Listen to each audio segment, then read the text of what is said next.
kutoa maamuzi ambao walioyatoa na wametoa ushahidi au zile pointi wafikiri wao ziko sahihi, lakini Yanga wana nafasi nyingine, ndio wameamua kwanza kwenda mbele kutafuta haki yao, kwa sababu hapa kitafutwa haki kwenye kile kilichotokea. Kwa hiyo majibu ambayo wameyajibu inakuwa ni sehemu ya nini, ya reference ya huko nako kwenda, na ni kweli kwa taarifa ambazo niko nazo Yanga tayari wameenda kasi, wampeleka malalamiko. Kwa sasa tusubiri wale wenzetu kule, uzuri wake wako very straight, wenzetu wameendelea sana, wako very straight. Kwa hiyo kitakachotoka kule ndio kitakuwa kijagoshiwa, wanasema akijichanganywa kitakuwa kipo stress. Kwa tutajua nani yuko sahihi na nani yuko sahihi, lakini ninachokiona ni kwenda kutokea balaa kubwa, kwa sababu nakwenda kuona ukitokea mtifano mkubwa sana kati ya bodi ya ligi na klabu ya Simba.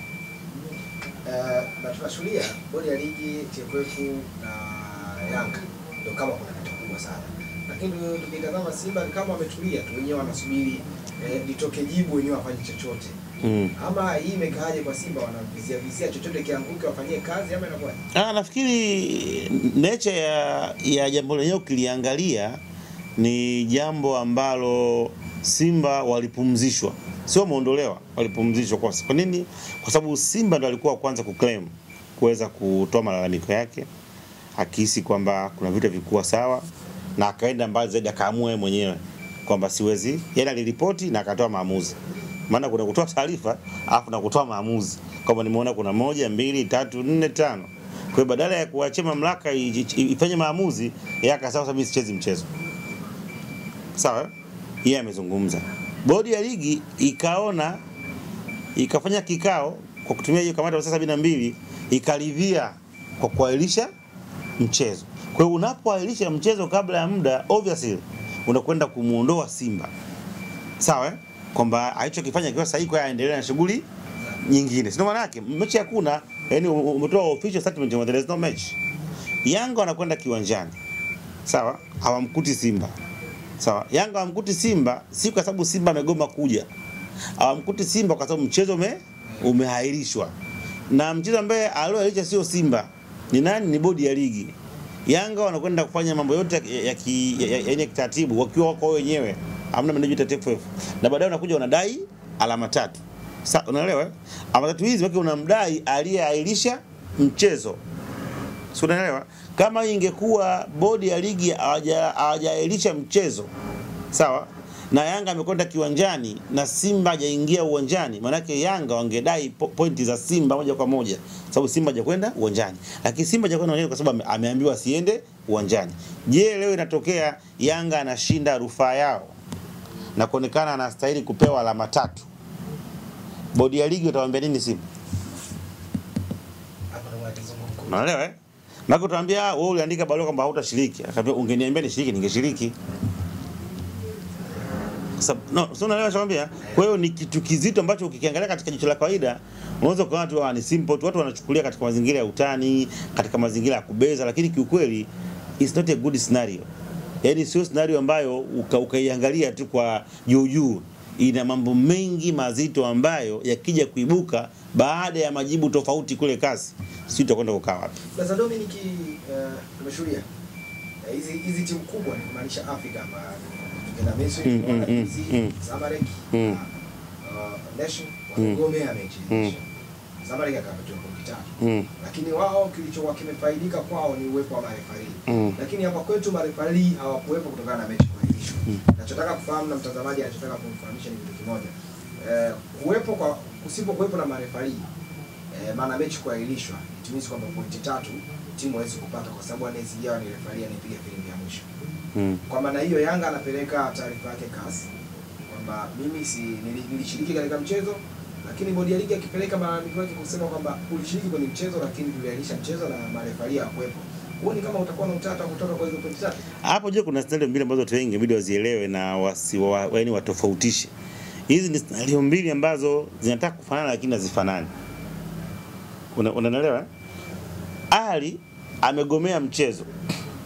Ali kagomea mchezo akidai madai yake. Chama au bodi ya ligi ya Egypt ikasema mchezo upo pale pale. Si unaelewa? Kwa Ali amegombea mchezo dhidi ya wenye maamuzi na ligi. sio dhidi ya Zamalek. Mimi sichezi mpaka unitimizie haya, sio atimize Zamalek.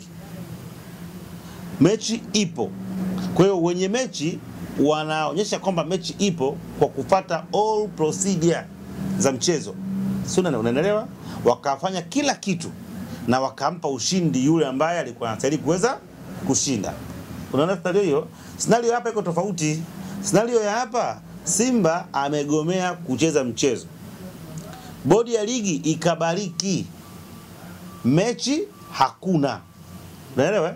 Na bodi ya ligi ndio wenye marefa, ndio wenye kila kitu, ndio wenye makamisa, mechi kamishna na kila wanao wao. Unaelewa sio? Wakasema mechi hakuna. Kwa kama mechi hakuna, hawawezi kupeleka watu wapi? Uwanjani. Mechi hakuna. Yanga anadai alama 3 kwa sababu gani? Kwa sababu hicho kilichopelekea kusema mechi hakuna sio halali. Unaona sasa utofauti? Yani hicho kilichopelekea wewe kujustify kwamba there is no match today sio sahihi. Mechi ilitakiwa kuwepo na mimi nilikuwa kwenye eneo la tukio, na hayo uliyozungumzia hayakuwepo, na huyo unaosema mwingine hakuja hakufuata utaratibu. Kwa hiyo nipewe alama zangu ngapi? Na hizo alama 3 zikitoka hazitoathiri Simba kwa upande mmoja ama mwingine. Sasa ndio nikasemaje? Yani Simba na bodi ya ligi ikiwa hivyo ndio watakaa mezani na kuweza kushauriana hizi 3 zitoke wapi, ndiko ambako atakwenda kugeukana. Unaninyang'anya pointi 3 wakati uliniambia nisije? Si unanielewa? Yaani umeniambia mimi nisije, unampaje alama 3?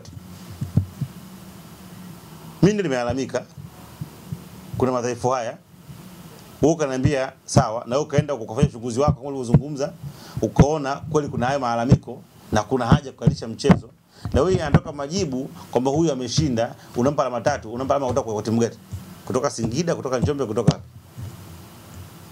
Ndio nikasema bali jambo sio rahisi kama watu wengi walichukulia. Tuwezoea kila siku mambo yetu ya oya hivi na hivi naenda, vitu vinapinda kulia kushoto, vinaenda propaganda nyingi, maneno mengi, tunafunika, tunaondoka.